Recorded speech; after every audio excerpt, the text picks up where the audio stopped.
I think it comes down to equality, which is, I think, such a silly thing to say in 2008. But I think it comes down to sort of civil rights, the right to get married, the right to file your taxes together, hospital visitation rights.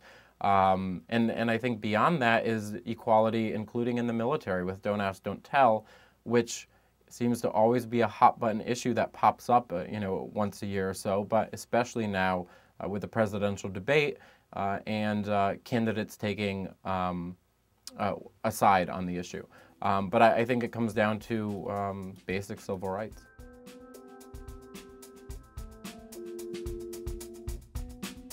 Because I think it remains, even among people who claim to support gay rights, I think it remains a taboo subject in that while if we're saying the majority of America has no problem with gay people, I think that there's an asterisk to that position. No problem with gay people so long as you're not my son, so long as you're not my sister. And I think the idea of introducing that into one's personal life, whether people will own up to it or not, remains an issue. I think it's very easy from the bubble of New York or LA to say, this should be a non-issue. But there are so many opinions and views in between those coasts that don't necessarily agree with that. And I think it's very clear that evangelical and very conservative religious groups maintain quite a bit of power in this country because it's very clear that candidates are leaning one way or the other when it comes to their approach of them, and their viewpoints have to be taken seriously on the political spectrum, and that's it's there that these things are going to change.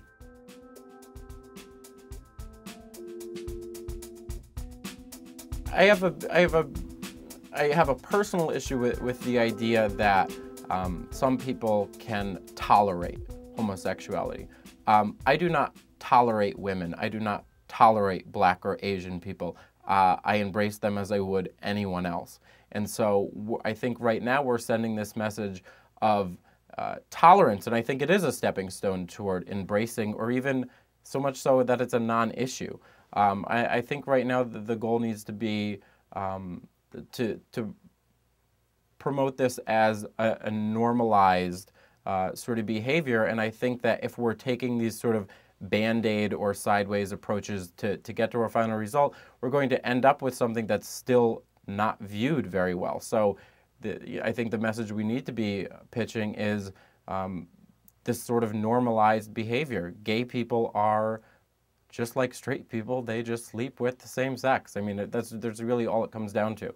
I think it's easy for me to say that's such a simple message, not only because I live in a very urban area, but I'm a gay man.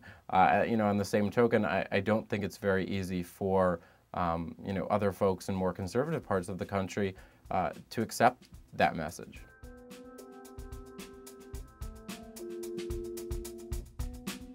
I'm a little bit torn there because I think Hollywood shouldn't necessarily be a platform for any message, but then I also believe it's foolish to imagine that it doesn't.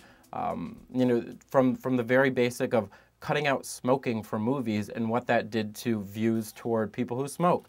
I think we're moving beyond, I like to think, the token gay character in movies and TV shows.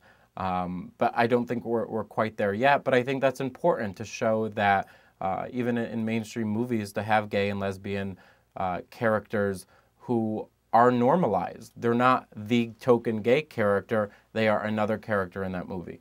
And I like the idea of sort of plot lines within TV and film that deal with gay men and women, but don't necessarily focus on that as a sole issue, because then I think it sort of creates a caricature of what this is supposed to be.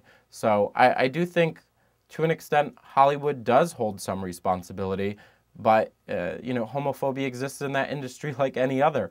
While your agent or your publicist can be gay, don't expect to sign on to a movie as an open gay person and expect a big paycheck.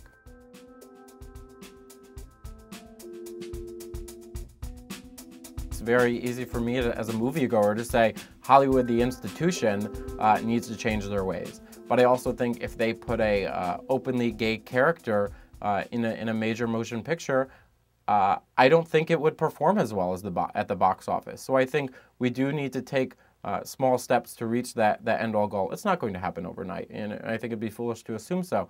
But you know, I think the American public does still have this cringe mentality when it comes to the idea of gay men and women playing leading roles or roles where they aren't the gay character, all the way to Hollywood that is fearful of even opening up that possibility because the investment is so large, and you know, no studio wants to make that bet.